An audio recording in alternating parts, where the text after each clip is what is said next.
Bonjour, nous allons commencer cette session de l'après-midi qui va donc être consacrée à la fabrique patrimoniale d'un grand juriste.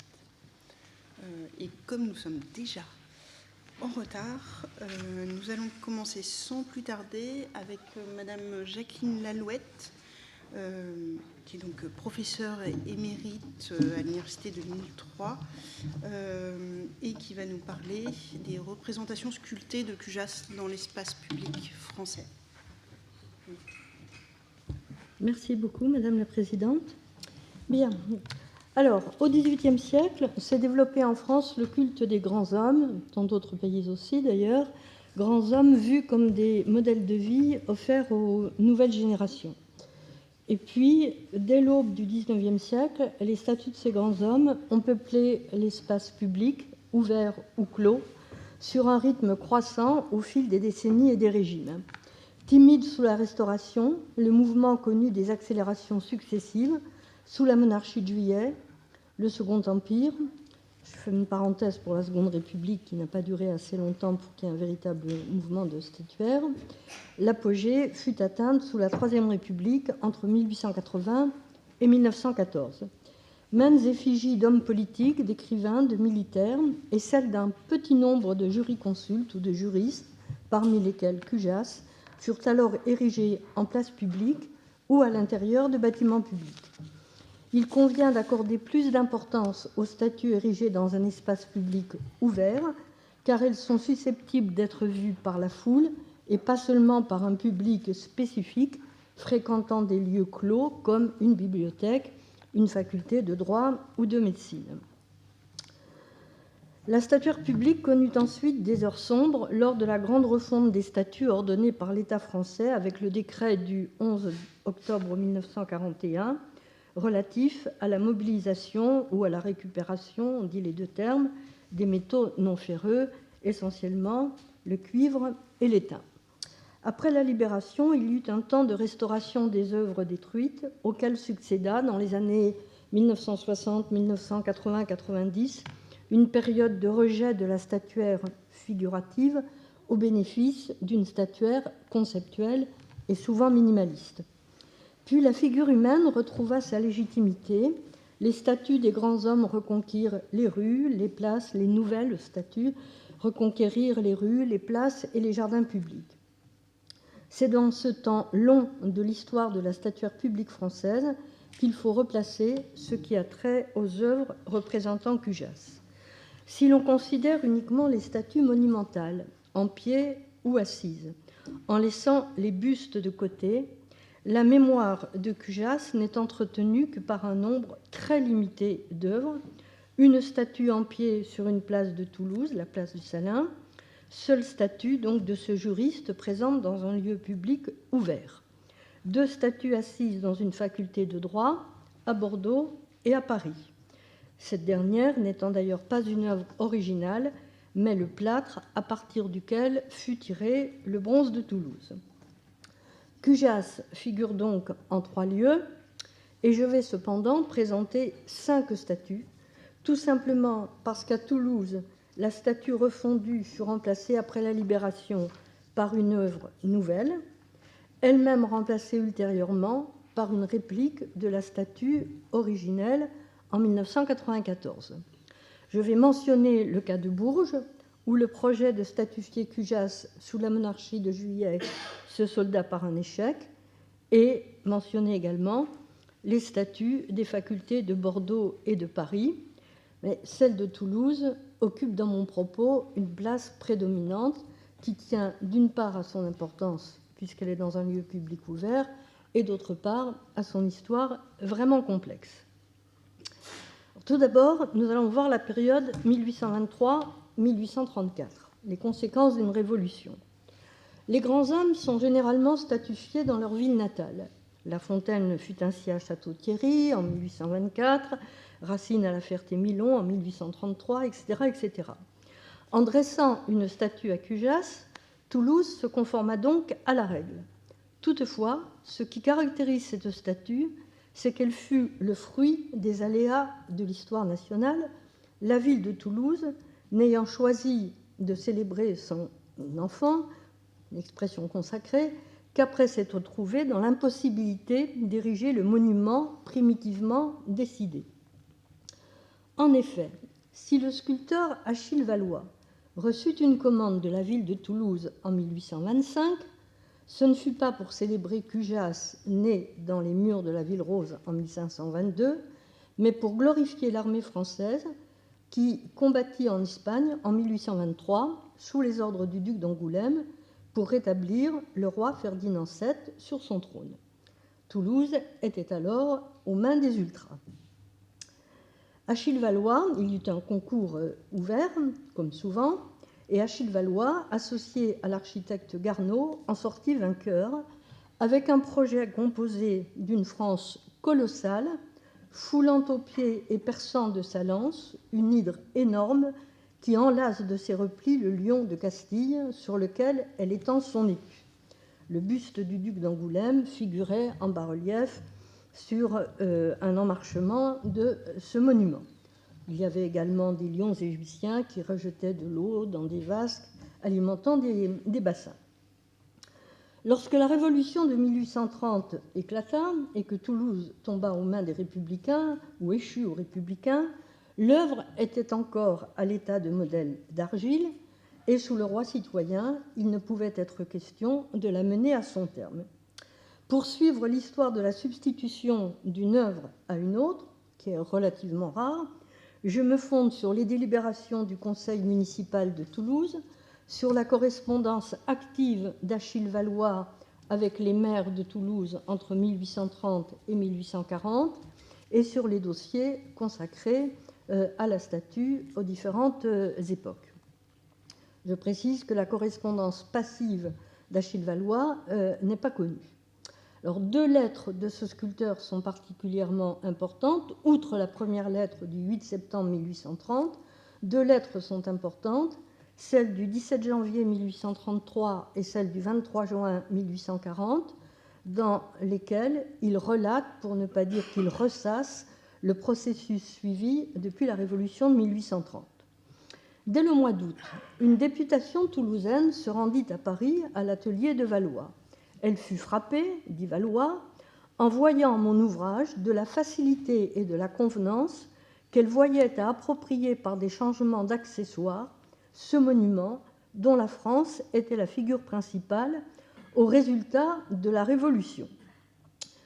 Les envoyés toulousains pressèrent Valois de faire une proposition, des propositions permettant ce changement, tout en gardant le monument déjà largement préparé.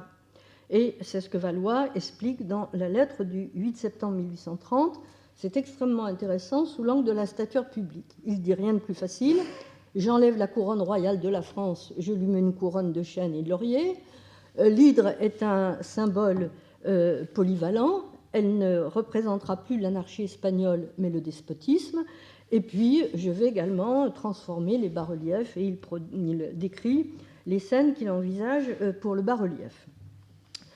Il ne reçoit une réponse à cette lettre que le 17 janvier 1833.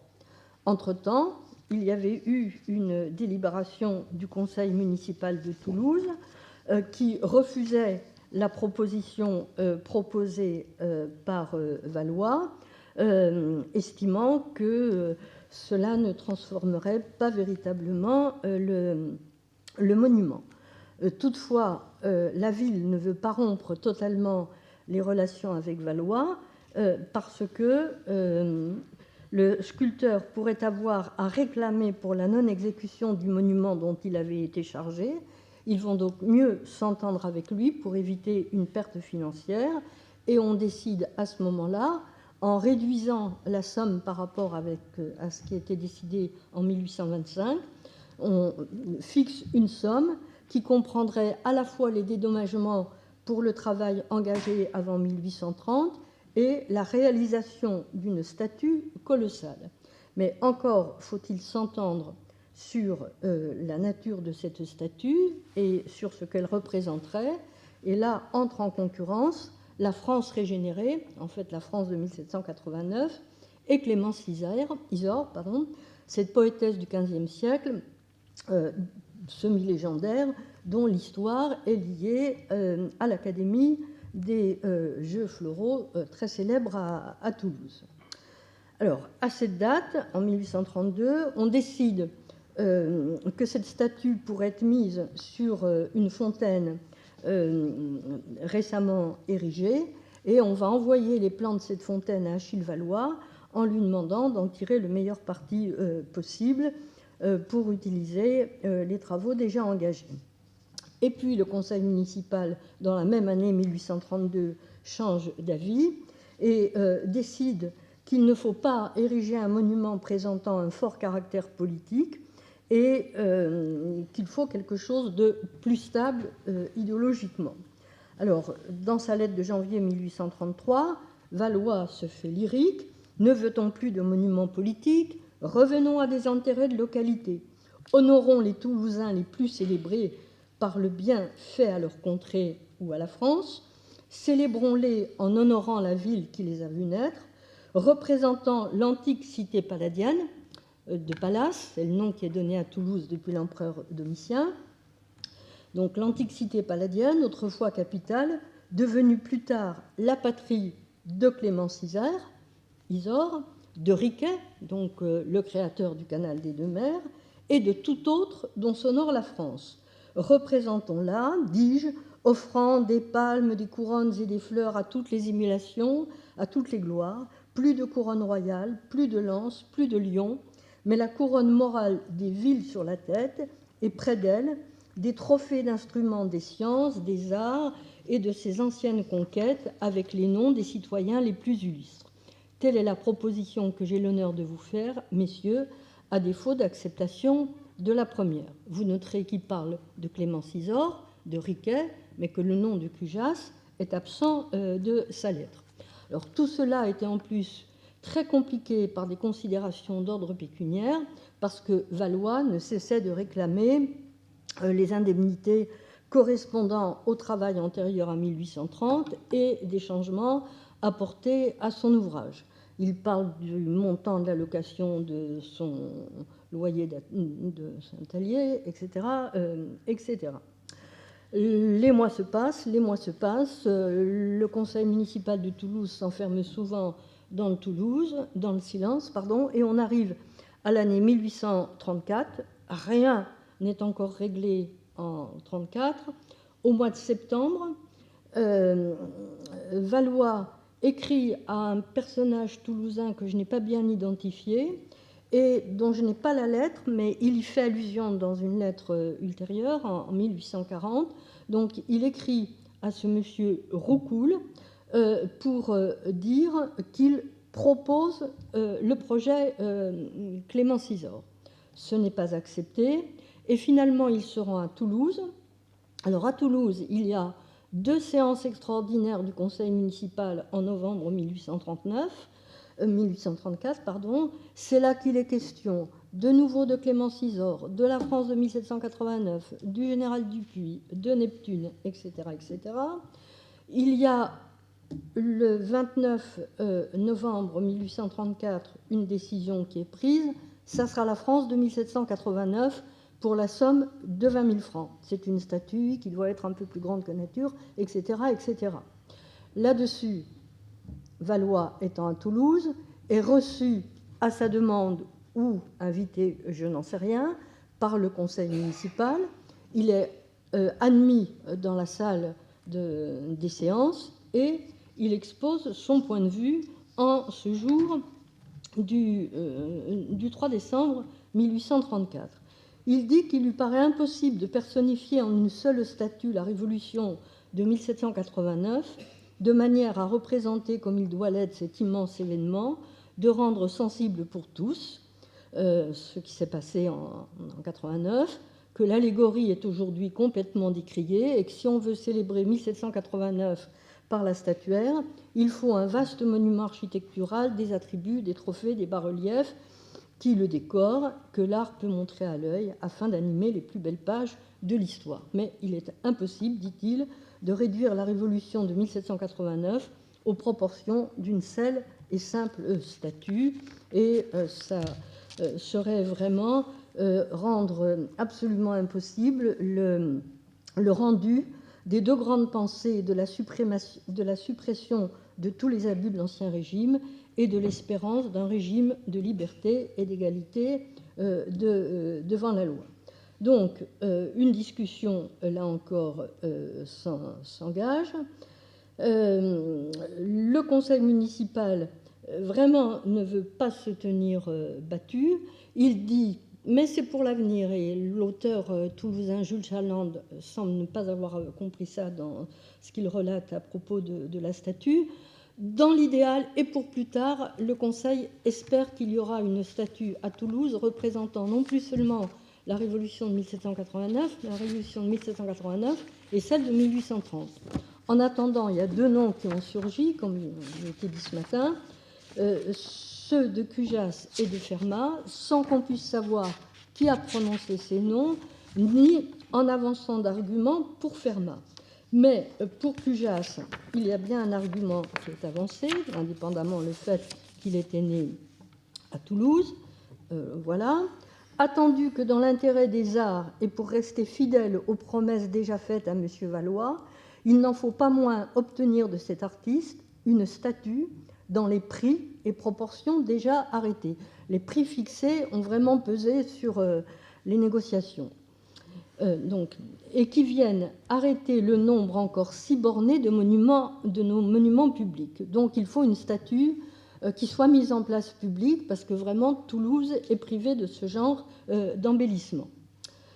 Alors, dans une ville renommée par son culte pour la science du droit, par ses écoles, par ses hommes célèbres qui les fréquentèrent, et qui se glorifie d'avoir donné le jour à Jacques Cusas, il convient de donner, et la suite est soulignée, au premier et au dernier des interprètes du droit, à l'auteur d'un nombre prodigieux d'excellents ouvrages, à celui que le Parlement de Paris qualifiait vivant, là encore c'est souligné, de personnage de grande et singulière doctrine et érudition, à celui qui, suivant Daxo, a mieux parlé langue de droit qu'aucun moderne, et peut-être aussi bien qu'aucun ancien.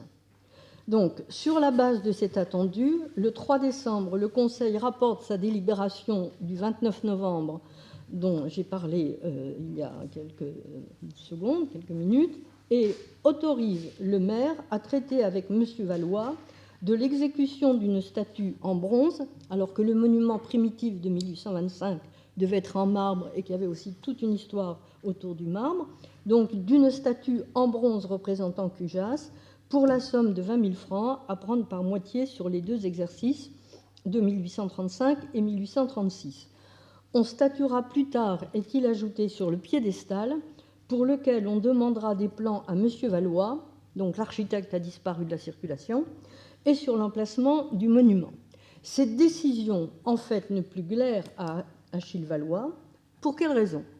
Parce que Clémence Isor, écrit-il, était une svelte, élégante femme du XVe, tandis que Cujas est un homme de forte corpulence, revêtu d'une ample robe de professeur.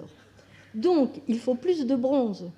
Or, à l'époque, ce sont les sculpteurs qui payent le fondeur sur la base des émoluments qu'ils ont reçus. Donc, moins un sculpteur a besoin de bronze, mieux il se porte financièrement parlant. Voilà où on en est à la fin de l'année 1834. J'arrive à la période 1834-1840, intitulée « De l'esquisse à la statue de bronze ».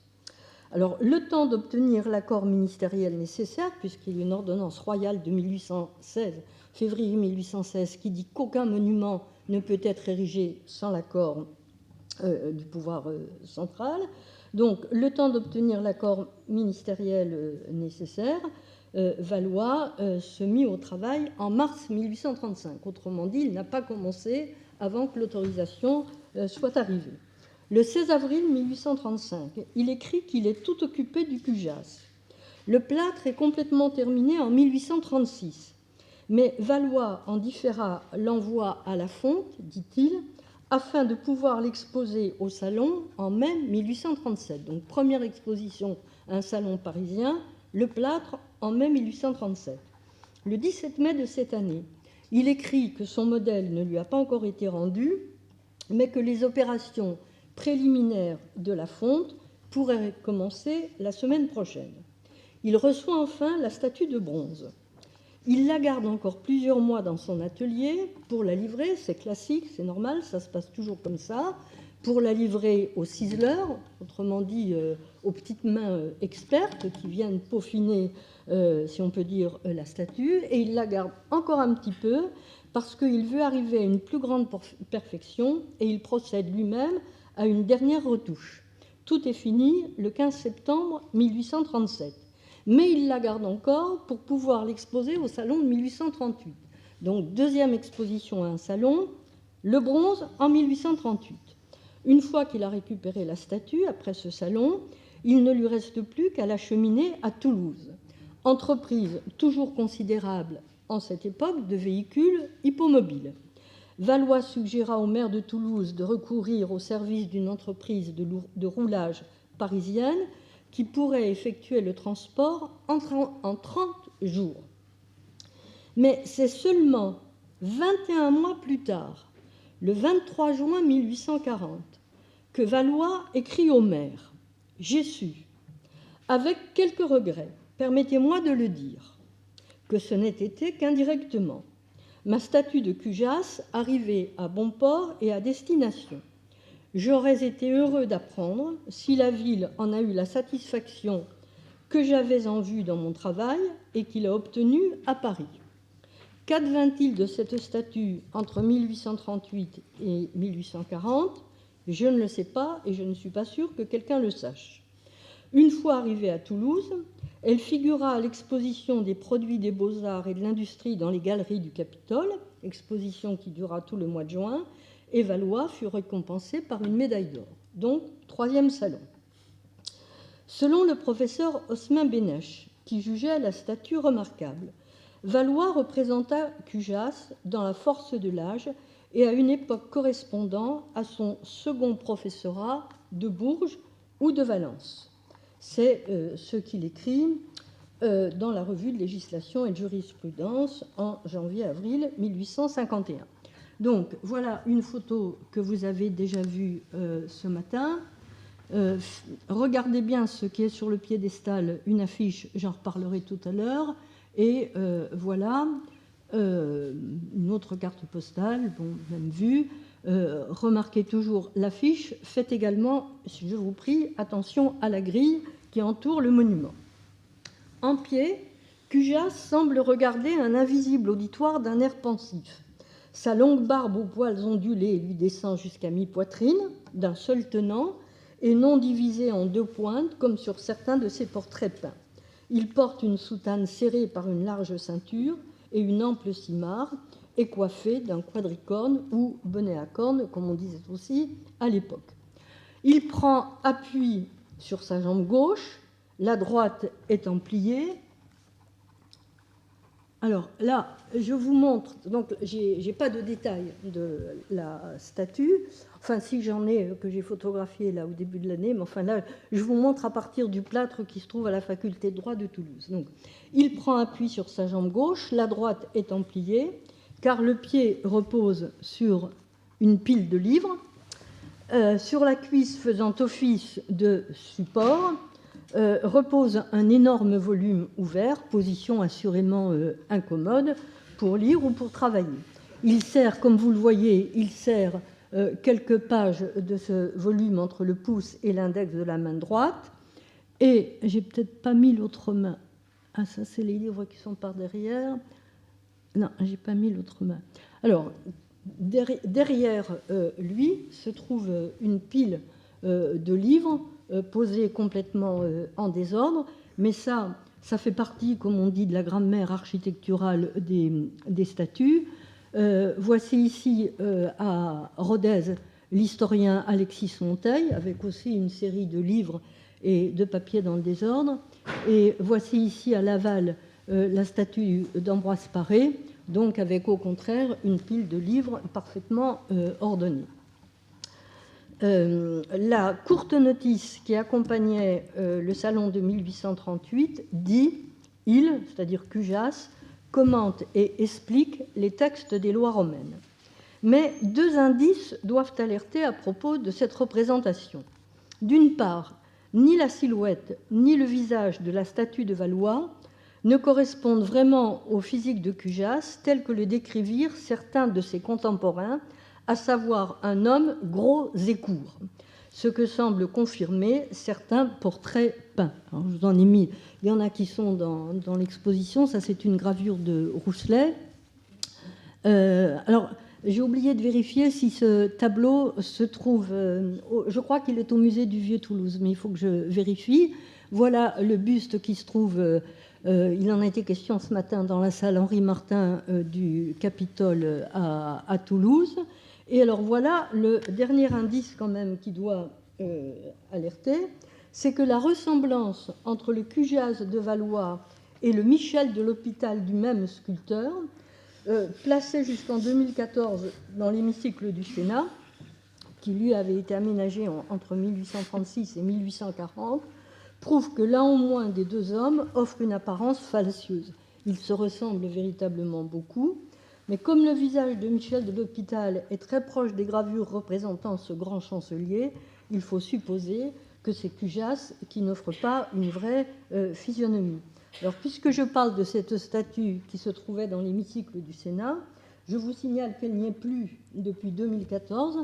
Il a fallu, pour la parité, enlever 3 statues masculines de l'hémicycle du Sénat, les remplacer par 3 statues de femmes, et Michel de l'Hôpital a été retiré pour laisser sa place à Olympe de Gouges. J'aime bien Olympe de Gouges, mais il me semble que Michel de l'Hôpital aurait dû garder sa place au Sénat. C'est une autre affaire.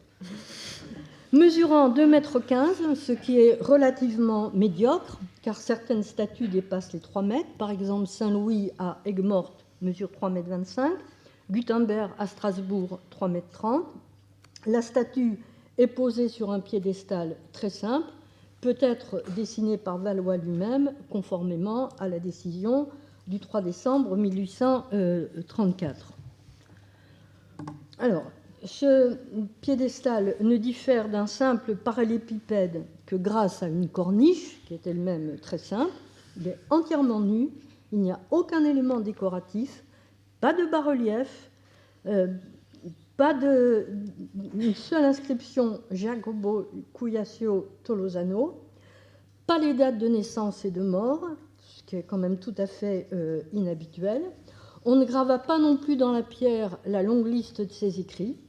On ne mit pas quelques citations extraites de ses œuvres, ce qui est vraiment un piédestal aussi dépouillé. Je connais bien la stature publique française, c'est quand même assez rare.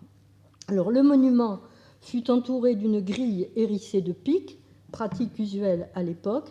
Pour certains spécialistes de la stature publique, il s'agissait d'établir une séparation entre l'espace profane et un espace sacré, le petit bout de terrain occupé par tel ou tel monument étant ainsi transformé en une sorte d'autel. On peut aussi, plus prosaïquement, comme je le fais, penser que les municipalités voulaient empêcher les intrus d'approcher des statues pour les dégrader ou les mutiler, ce qu'elles n'empêchent pas complètement. Les exemples de mutilation ou de vandalisme sont multiples.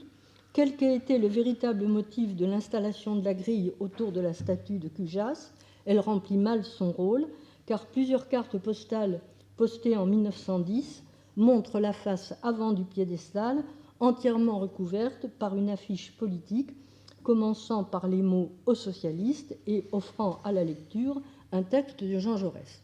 Ce qui veut donc dire que malgré la grille hérissée du pic, eh bien, des gens ont pu pénétrer près de la statue et coller cette affiche. J'en viens maintenant à l'inauguration. La statue fut inaugurée le 8 décembre 1850, sous la Seconde République donc. L'emplacement choisi pour la statue, qui fut orientée face à la cour d'appel, fut une petite place, dite place de la Viguerie ou place de la Monnaie. Ce fut la première statue d'un grand homme érigée en place publique à Toulouse. Un hommage sculpté avait bien été rendu en 1833 au général Dupuy, ainsi qu'aux braves de la 2e demi-brigade de l'armée d'Italie qui s'était battue avec lui en Égypte. mais ce général était représenté seulement en bas-relief sur un piédestal de pierre d'une colonne de fonte placée au centre d'une fontaine. Mais que s'était-il passé entre 1840 et 1850 ? Où se trouva la statue de Cujas entre la fin d'exposition toulousaine de 1840 et ce 8 décembre 1850 ? Je n'en sais rien. La date d'inauguration correspondit-elle ou non à celle de l'érection de la statue ? Mystère.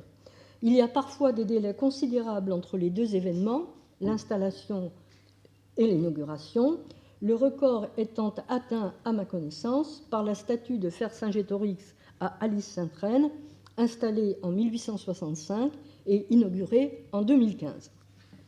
Faut-il, pour expliquer cette parenthèse de 10 ans, incriminer les multiples troubles politiques et sociaux que Toulouse connut entre 1840 et 1850 ? C'est possible. La cérémonie de décembre 1850 avait été primitivement prévue de telle sorte que les personnalités conviées devaient se réunir devant la cour d'appel. Mais le 5 décembre, un dénommé Dufour fit observer dans le journal de Toulouse que la saison ne se prêtait guère à choisir pour point de rendez-vous le pavé froid et humide de la rue, et que d'ailleurs la haute renommée de Cujas exigeait un plus grand appareil, un cortège et l'installation d'estrades. Que ce fût ou non à cause de cette critique, le programme fut modifié. Les membres de la municipalité, en écharpe, ceux de l'Académie des Jeux Floraux, de l'Académie des Sciences, le recteur, le corps des universitaires, les députations des magistrats de la Cour d'appel et du tribunal de première instance se retrouvèrent au Capitole et partirent en cortège en direction de la place de la Viguerie, où le préfet les rejoignit directement, le tout étant précédé du corps de musique militaire, d'un détachement de pompiers et de troupes de ligne. C'est parfaitement usuel à l'époque. La statue ayant été dévoilée, l'adjoint au maire, M. Petit, prononça dans un langage simple et convenable un discours rappelant les principaux épisodes de la vie de Cujas et souligna l'influence de ses œuvres sur la science du droit. La foule ayant chaleureusement applaudi, le cortège repartit pour le Capitole en passant par la rue où était né l'illustre jurisconsulte et qui porte son nom. Dernier hommage, c'est une citation, un dernier hommage rendu à la mémoire d'une des plus grandes illustrations de Toulouse. Dans son discours, Petit, l'adjoint du maire, rendit hommage au conseiller de 1834 qui avait décidé la réalisation de cette statue, parla des difficultés artistiques qui retardèrent donc la statue. Il ne dit absolument rien de la parenthèse de 10 ans de 1840 à 1850. Ensuite, il dit que peut-être les Toulousains trouveront que cette statue n'est pas très bien placée sur une place qui est irrégulière et qui est peu digne, mais qu'il fallait que la statue fût là, où les magistrats qui rendent la justice s'inspirent souvent de sa doctrine et de sa raison. Et le discours se termine ainsi : « Nobles enfants de Toulouse, nous venons confier à votre amour des sciences et des arts, à votre respect pour la mémoire de ceux qui ont illustré votre cité, la statue qui doit perpétuer au milieu de nous le souvenir de ce grand homme. » D'après Osman Benesch, la cérémonie fut environnée d'un grand éclat, propos qui tranchent d'ailleurs quelque peu avec le regret exprimé, semble-t-il, par cet auteur au sujet du caractère exclusivement municipal décidé par la ville pour cette solennité. En réalité, au regard des pratiques de l'époque, cette inauguration manqua de grandeur. La décision des édiles excluait d'office la venue des ministres et de membres de la Cour de cassation, alors que souvent des personnalités étrangères à la ville concernée étaient conviés aux inaugurations. Plusieurs orateurs, 6 ou 7, voire plus, se succédaient. Par exemple, pour l'inauguration de la statue de Poussin aux Andelys en 1851, il y eut 9 orateurs. Des fêtes de 2 ou 3 jours voyaient se succéder banquets et bals. On tirait un feu d'artifice. Les indigents recevaient des aliments ou une somme d'argent. C'était vraiment la grande fête dans une ville et c'était des milliers et des milliers de personnes qui confluaient vers les villes pour l'inauguration d'une statue. J'ai travaillé sur plusieurs milliers de statues et c'est vraiment quelque chose de très répétitif. Rien de tout cela pour Cujas, qui ne mobilisa que des Toulousains pour une demi-journée et n'eut donc droit qu'à un seul discours. Je passe maintenant à une période ultérieure, je fais un saut dans le temps, 1875-1942, une vie de statue au long cours. D'une importance donc toute relative et inaugurée chichement, la statue de Cujas fut cependant connue ultérieurement dans toute la France grâce à certains supports. Elle est ainsi mentionnée, sans illustration, par le Guide du voyageur en Europe publié en 1860, sous la direction d'Adolphe Johann, bien connu pour ses guides, mais les guides à l'époque mentionnent les statues. En 1878, le tour de la France par deux enfants, de G. Bruno, pseudonyme de Madame Fouillé, réservant environ une page à Cujas. Dans ce célèbre livre de lecture pour élèves du cours moyen, maintes fois réédité durant 7 décennies, lorsque les petits Alsaciens André et Julien Woldern arrivent à Toulouse, Julien prend un livre consacré aux grands hommes de la France qui lui a été offert et lit un long passage relatif à Cujas, se terminant par ces lignes. Les travaux de Cujas ont été fort utiles au progrès de la science du droit en France et à celui des bonnes lois. Encore aujourd'hui, on étudie avec admiration ses savants ouvrages. On lui a élevé une statue à Toulouse, sur une des places de la ville, devant le palais du tribunal où se rend la justice. Une petite gravure en noir et blanc reproduit assez exactement l'œuvre d'Achille Valois, la position de la main gauche étant toutefois modifiée, mais vous ne l'avez pas vue avant, et le visage semblant inspiré par l'une des gravures mentionnées plus haut. Le visage est assez massif. Ultérieurement, la statuaire publique devint une thématique importante de la carte postale, ce genre iconographique de communication dont l'âge d'or commença en 1895. Divers éditeurs spécialisés, dont au moins 2 maisons toulousaines, mirent en circulation des cartes représentant la statue de Cujas, photographiée sous divers angles. Durant plusieurs décennies, la statue de Cujas coula des jours tranquilles sur la place de la Viguerie. Mais elle dut poser problème car, à 2 reprises, en 1875 puis en 1893, on envisageait de la déplacer pour la transporter dans la cour d'honneur du palais de justice. Ce transfert ne se fit pas, peut-être parce que la ville n'entendait pas en assumer le coût, on lui donnait l'autorisation de la déplacer, mais à ses frais, et ce refus d'assumer le coût de plusieurs milliers de francs fut clairement avancé en 1893. Toutefois, la statue fut légèrement déplacée une quarantaine d'années plus tard, en 1915, dans le cadre de travaux d'urbanisme. La place de la Viguerie fut alors absorbée par la place du Salin. Sur son nouvel emplacement, la statue pivota d'un quart de tour par rapport à sa situation précédente et cessa donc de regarder en direction de la cour d'appel. C'est un magistrat honoraire de Toulouse, M. Gilbert Cousteau, qui a attiré mon attention sur ce pivotement de la statue. Elle n'en demeura pas moins un symbole important pour le monde du droit, quoique ne regardons plus le tribunal. Ainsi, le 17 décembre 1922, pour célébrer le 400e anniversaire de la naissance du Cujas, Toulouse organisa une cérémonie solennelle devant la dite statue, en présence des étudiants de la faculté de droit et de leurs professeurs, de nombreux magistrats et avocats. Et puis je saute à la période la plus longue, 1942, enfin peut-être pas la plus longue, 2019, le temps des bouleversements.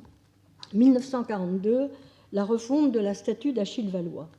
Des épreuves bien pires qu'un léger déplacement et un petit pivotement attendaient la statue de Cujas, qui fut, comme tant d'autres, victime du décret du 11 octobre 1941, relatif à la mobilisation ou récupération des métaux non ferreux, donc le cuivre et l'étain, qui devaient en principe servir à l'agriculture et à l'industrie française, à l'agriculture surtout pour la viticulture à cause du sulfatage, mais qui en réalité alimentèrent l'économie allemande, l'industrie allemande, y compris les industries d'armement. La commission départementale chargée d'établir la liste des statuts devant être refondue, car, je tiens à le souligner, ce ne furent ni les Allemands ni les nazis contrairement à ce qui est trop souvent écrit, qui opérèrent ces destructions, mais bel et bien l'administration française. Donc, la statue de Cujas ne fut pas épargnée. Elle figura sur la liste des 11 statues toulousaines retirées en janvier 1942, dont 4 statues de grands hommes, outre Cujas, Jean Jaurès, le fait libre Auguste Fourès et l'écrivain Armand Sylvestre. Pesant 1180 kg, la statue de Cujas fut retirée par une entreprise désignée par les autorités. Une circulaire prévoyait que certaines statues puissent être remplacées par une œuvre de pierre. On faisait alors un moulage de la statue de bronze pour en conserver le modèle. D'après Pierre-Louis Boyer, auteur d'un ouvrage sur le palais de justice de Toulouse, c'est sur les instances de l'Académie de législation de Toulouse que l'œuvre d'Achille Valois fut moulée. L'opération fut accomplie par Henri Giscard, directeur d'une fabrique d'armement en terre cuite, fondée par son grand-père en 1855, et professeur de céramique et de moulage à l'école des beaux-arts de Toulouse. Alors, ce moulage est la propriété d'une association privée qui a récupéré le fonds Giscard, et le moulage a été exposé dans un musée du Puy de Toulouse, je crois.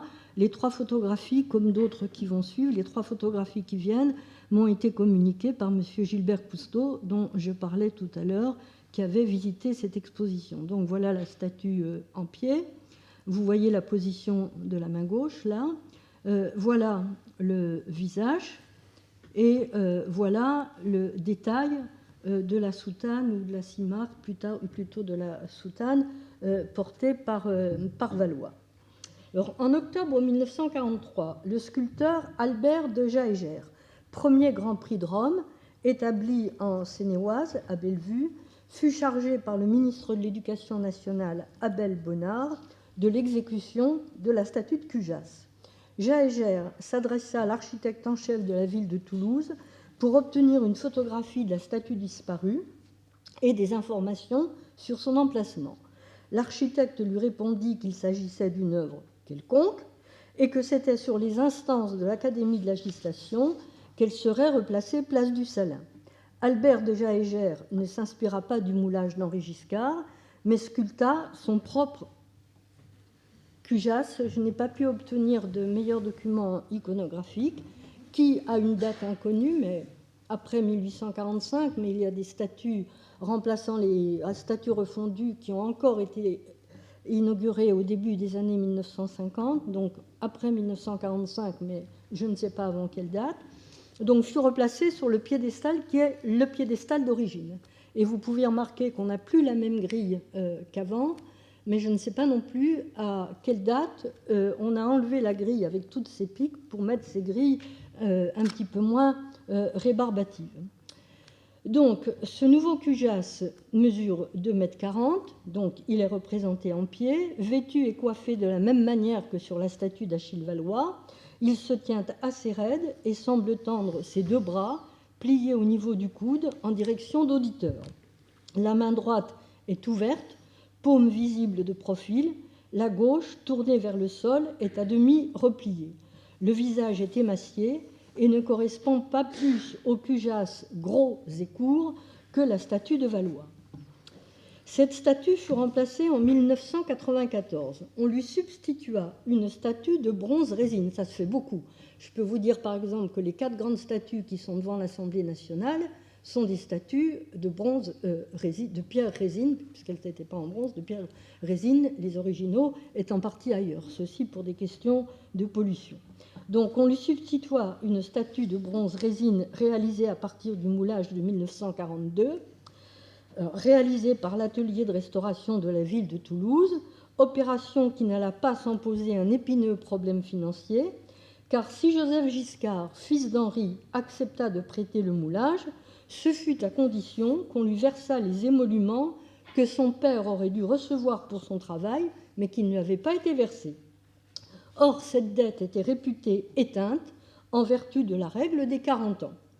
Il fallut que plusieurs magistrats se concertent entre eux pour trouver un artifice légalement recevable permettant de faire cette opération. C'est cette statue que l'on voit actuellement. Alors, je ne sais pas exactement si la statue, à quelle date ces statues ont été prises, parce qu'il y a eu une nouvelle restauration après, vous allez voir, mais enfin, c'est toujours la même statue. Bon, cette statue que l'on voit donc actuellement... Nous arrivons vers la fin du temps, quand même. Bon, alors, cette statue fut... Vous me laissez combien de minutes, là, encore 5... J'ai commencé 10, à 2h20. 10 minutes. 10 minutes, merci. Alors, cette statue, je suis obligée d'aller très vite, cette statue fut précipitée à bas de son socle par des vandales, qui laissèrent un petit mot, que crève cette vermine, Merlin l'Enchanteur. Il fallut donc la renvoyer à l'atelier de restauration, la restaurer, la remettre. Et alors voilà l'article relatif à cet incident. Et puis, il fallut de nouveau restaurer la statue abîmée par la pollution en 2018. Et ce qui est très intéressant, c'est de voir qu'il y eut une réinauguration en 2019 après les travaux d'embellissement de la place du Salin, et qu'à ce moment-là, on utilisa un voile rouge tout à fait inhabituel. Normalement, c'est un voile blanc ou un drapeau tricolore, et le voile rouge ne me semble guère correspondre à la couleur de la municipalité toulousaine. Mais passons. Donc voilà de nouveau. Tac. Bon, alors, je vous passe en 30 secondes. Le problème, c'est maintenant le devenir de la statue de Jaeger, qui est en perdition dans une cour de l'atelier de restauration de la ville de Toulouse. Vous voyez les croûtes de crasse sur son chapeau. Voilà son visage émacié dont je parlais tout à l'heure. Voilà la position de ses mains. Voilà ce qui se passe sur cette statue d'Albert de Jaeger, la mousse qui s'implante dans les plis de la pierre. Alors, aux dernières nouvelles, il serait question, à la suite de démarches entamées par M. Gilbert Cousteau, il serait question de transférer cette statue à l'intérieur du palais de justice avant la fin de l'année 2022. Donc là, je vais juste commenter quelques photos, parce que je ne pourrais pas autrement. Donc, je passe au cas de Bourges. Bourges a voulu statuifier Cujas en 1840. J'ai plusieurs textes à ce sujet qui datent de 1845, 1846, 1848.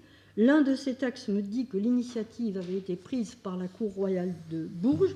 Un autre de ces textes me parle d'une quête, autrement dit, pour les souscriptions, on pouvait procéder aussi par des quêtes pour ériger cette statue, mais cette statue n'a jamais vu le jour, et à mon sens, l'explication est, ce n'est pas un cas unique, qu'on n'a pas réuni la somme nécessaire pour pouvoir réaliser la dite statue.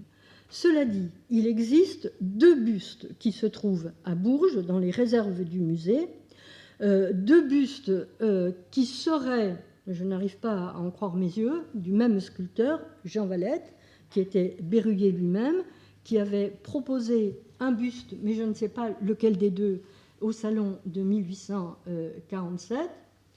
J'ai peine à croire qu'il s'agisse du même homme et qu'il s'agisse du même sculpteur.